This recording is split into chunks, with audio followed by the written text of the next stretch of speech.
Hey, this is Notser, and today we're taking a look at the Grozovoi, and this is going to be an example game for best practices that a DD can perform when considering an aircraft carrier in their game. Now, the Grozovoi build is an anti-air build. I have invested in slot 3 flak. Also, for my commander, I have basic firing training and manual AA. I don't know that basic firing training, though, would be my final skill. I think superintendent instead. On the Grozovoi, you get so much value with all of the charges that it gives you. What you're trying to do is to enhance your continuous damage. And all the skills that I've taken, other than the slot 3, that increases the flak number to 2, the commander skills, basic firing training, and manual AA work very well together to accomplish that goal. Advanced firing training just isn't good enough. So, keeping my AA turned off helped to deny the enemy aircraft carrier that initial spot. Note that I had that island just probably 20 or 30 seconds ago. The enemy aircraft carrier, that attack squadron, he was moving forward and he was aggressively trying to spot the intent of this side. The great thing about this game is this should feel like a very typical game. One aircraft carrier per side is the way to go. You don't feel overwhelmed. You're not completely spotted all the time, but each side benefits from the carrier existing because they can get a casual spot at the beginning of the game, see the general deploy, and then both sides can work from there off of that information. And clearly, this Minotaur, he's a radar Minotaur. So I'm trying to get as much distance as I can to both deny the radar, but also deny the enemies who are trying to contribute. While all this is going on, the friendly Kagero, he was under radar effect the entire time, and he's taken a significant amount of damage. There's really no reason to try and to initially capture a base if there's this huge threat. You know, between the aircraft carrier's radar and the cruisers, I don't know that D is really a realistic target, but I recognize this, so I'm going to try and move forward and attempt to contribute my AA. Now, I'm really hoping that the Kagero will just smoke out, knowing full well that the radar has been used. Doesn't look like he does that, and of course he's spotted. You can't overextend. Since he is spotted, and since the enemy aircraft carrier is over his position, I do turn on my AA to try and contribute a little bit, but I don't want to overextend. There's no reason to try and salvage a teammate who is refusing to save himself. I know this is like the most frustrating part of this, but he is so clearly overextended, it's not in my best interest to throw my ship away. If I could contribute a little bit of AA, sure, but don't throw your ship away. And don't be someone who sails forward and, oh, the combined AA of both myself and the Kagero is enough to fight it off. Oh, wait, the Kagero's dead. I'm all alone. How did that happen? Don't do that.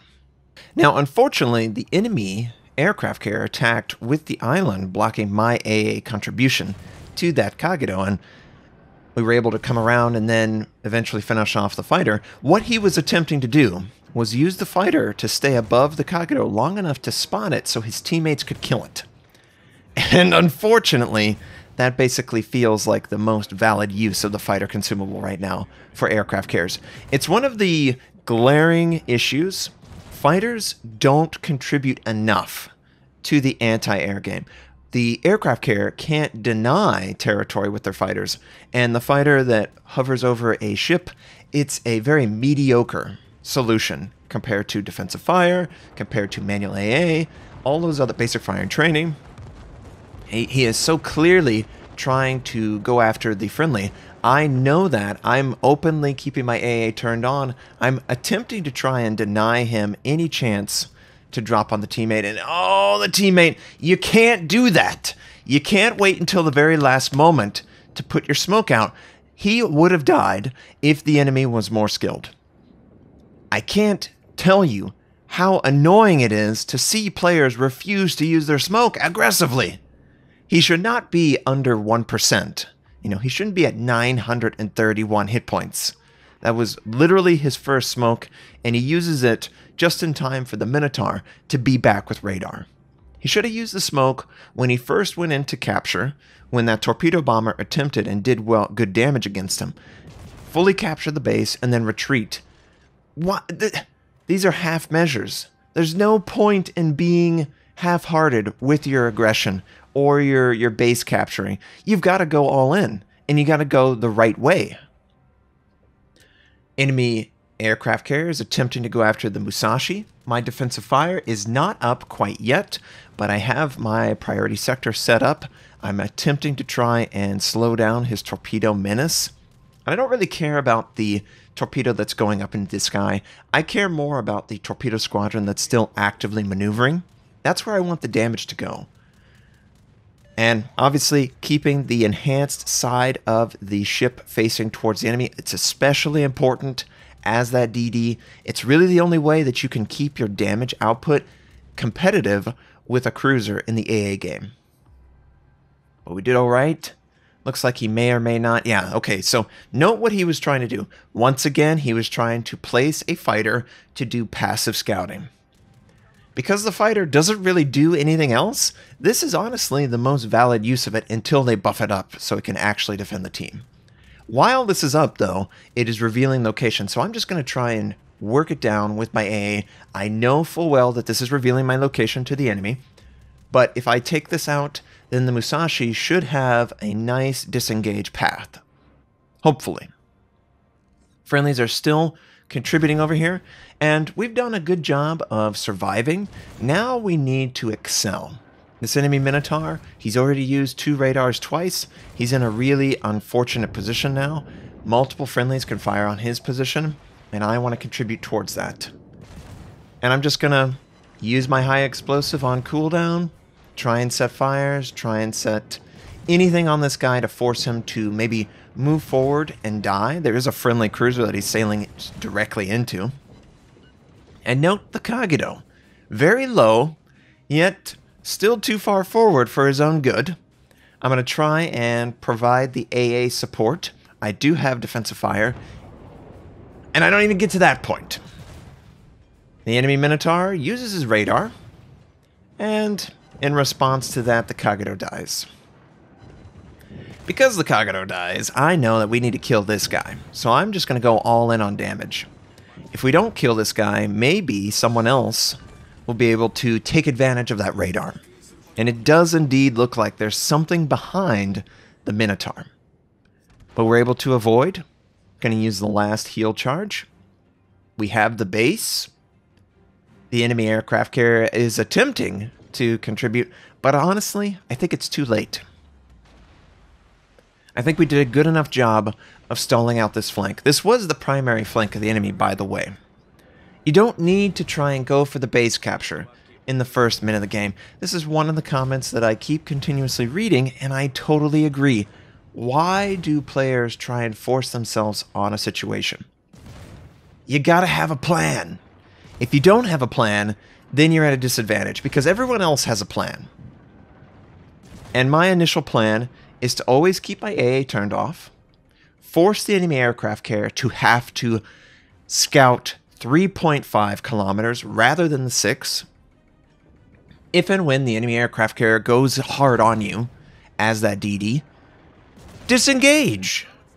Don't keep going forward and force it, because most likely the enemy has more than just that aircraft carrier as a tool to spot you. Multiple radar ships, in fact, right? 3 to be precise on this flank. But because of the way I'm playing, I'm not in radar range, and I can manipulate the land to block line of sight. Just something I need people to really understand. You're not going to win the game in the first minute. You could definitely lose it, but you're not going to win the game. And the enemy team, they did not do enough to try and win this game. I don't know how helpful the enemy aircraft carrier was, but I certainly felt like this flank, other than the Kagito, and you can't help people if they refuse to help themselves.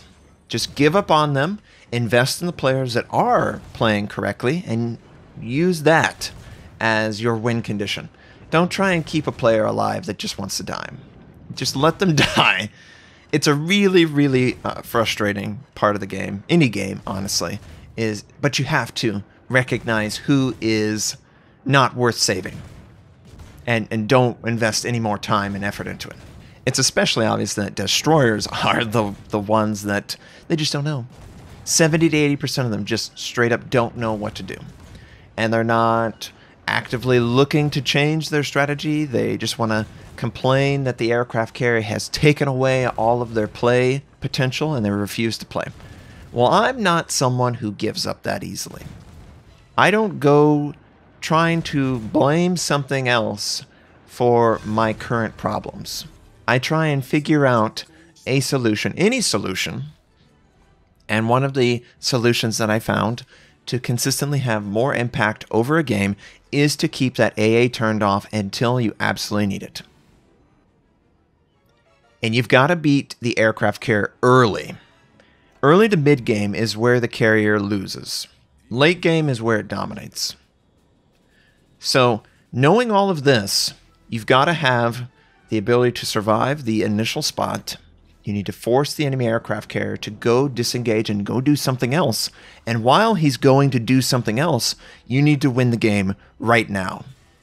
You win the objectives, the aircraft carrier has less impact, and you stay with your team for safety in numbers, of course, but also to provide that extra AA oomph.